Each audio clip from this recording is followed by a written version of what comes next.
नमस्कार साथियों, मैं हूं चरण सिंह राजपूत और आप देख रहे हैं फाइट फॉर राइट। ज्योति मौर्य और आलोक मौर्य के मामले में एक नया मोड़ आ गया है और आज आलोक मौर्य को जो प्रयागराज कोर्ट में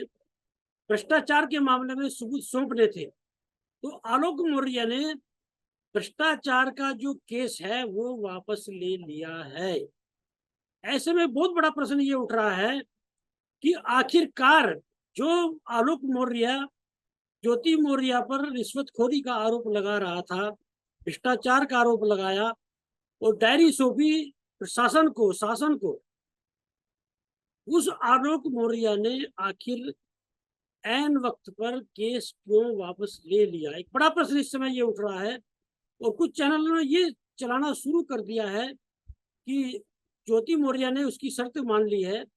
और समझौता कर लिया है। लेकिन यदि आलोक मौर्य का आप चेहरा देखें, आलोक मौर्य की बॉडी लैंग्वेज देखें, आलोक मौर्य जिस तरह से मीडिया से बात कर रहा था, वो सारी चीजें देखें, तो सीधा सीधा लग रहा है था कि कहीं से कोई दबाव बना है, कोई धमकी मिली है, कोई परेशानी है, जिसके चलते आलोक मौर्य ने समझौता किया है या केस वापस लिया है। अभी समझौता करने की बात सामने नहीं आई है, क्योंकि जब मीडिया कर्मियों ने आलोक मौर्य से पूछा क्या समझौता हो गया है, तो जैसे आज आदमी जो है आश्चर्यजनक ढंग से देखता है, उसी आश्चर्यजनक ढंग से आलोक मौर्य ने देखा। सीधा सीधा मतलब ये है कि ये लड़ाई जो है वो एक फोर्थ क्लास की कर्मचारी की और पीसीएस अधिकारी की बन चुकी है। तो ये माना जाए कि पीसीएस लॉबी जो है उसके सामने आलोक मौर्य ने एक तरह से आत्मसमर्पण कर दिया है। ऐसे ऐसा बिल्कुल जो है इस मामले से लग रहा है, क्योंकि पीसीएस जो लोग होते हैं, आईएएस जो लोग होते हैं, आईपीएस जो लोग होते हैं, ये माना जाता बड़े इगोइस्ट होते हैं और लॉबी बड़ी मजबूत है इन लोगों की। और यदि इस मामले में मनीष दुबे और ज्योति मौर्य दोनों जो हैं वो हार जाते हैं, आलोक मौर्य जीत जाता है, दोनों को सजा हो जाती है, सस्पेंशन हो जाता है, नौकरी चली जाती है, तो पीसीएस और आईएएस जो लॉबी है एक बहुत बड़ी हार उसकी मानी जाती, ये माना जा रहा है। क्योंकि आलोक मौर्य और ज्योति मौर्य के मामले में सारे लोगों की सहानुभूति आलोक मौर्य को मिली, लेकिन किसी पीसीएस अधिकारी ने, किसी आईएएस अधिकारी ने, किसी आईपीएस अधिकारी ने आलोक मौर्य की से कोई सहानुभूति नहीं दिखाई। तो सीधा सीधा मतलब ये है कि कहीं से दबाव बना है, या ये कि परिस्थितिवश उस समय को ध्यान में रखते हुए या समय टालने के लिए ज्योति मौर्य ने समझौता किया हो। लेकिन आलोक मौर्य की बॉडी लैंग्वेज से मुझे नहीं लग रहा है कि ज्योति मौर्य ने कोई समझौता किया है या ज्योति मौर्य के कोई तेवर ढीले पड़े हैं। कोई बड़ा दबाव आलोक मौर्य पर ऐसा पड़ा है जो ये केस वापस लिया है, मुझे ऐसा लगता है। क्योंकि इस बीच में आलोक मौर्य ड्यूटी में नहीं जा पाया, इस बीच में आलोक मौर्य की माताजी की गंभीर बीमारी की बातें सामने आई, इस बीच में निश्चित रूप से आलोक मौर्य को खर्चा भी ज्यादा करना पड़ा होगा, मानसिक प्रताड़ना से गुजरना पड़ा होगा। पूरा परिवार जो है आलोक मौर्य का मानसिक प्रताड़ना से इस समय जूझ रहा है। तो इन परिस्थितियों में कई नौकरी जाने के डर से तो आलोक मौर्य ने ये केस वापस नहीं लिया है, क्योंकि आलोक मौर्य जिस पंचायत राज विभाग में काम करता है वहां पर भी पीसीएस अधिकारी बैठे होंगे,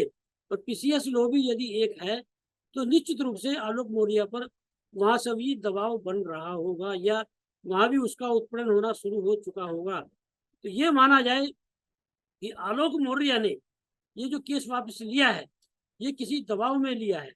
हालांकि हम लोग ये मान के चलते हैं और हम लोगों का ये कहना भी है, मानना भी है कि दोनों बेटियों के देखते हुए दोनों में यदि समझौता हो जाता है, उन बेटियों के भविष्य का जो है आगे एक थोड़ा सोचा जा सकता है। लेकिन यदि ज्योति मौर्य और आलोक मौर्य अलग हो जाते हैं और इस